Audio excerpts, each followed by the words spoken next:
sometimes we have to limit our choices. We have to use techniques like batching smaller tasks or setting specific daily goals so we don't get overwhelmed. A lot of reasons when you start procrastinating is because you have so many things that you have to do. That's why milestones in a project schedule is so important, because it's sort of like almost like a stepping stone, the way I look at it. Now everyone may have their own thought about it, but the way I look at it is like, okay, we've knocked out this piece. All right, now let's take.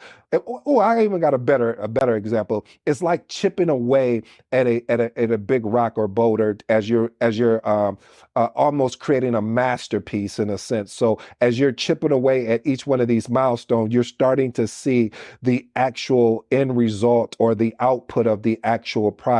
So instead of just having a whole bunch of tasks, which you need, sometimes you can't tell, okay, where I'm at. So these tasks have to align with the actual milestone. Point number 8, again, one of my favorite things: cultivate discipline. Listen, this is the unspoken insight about discipline.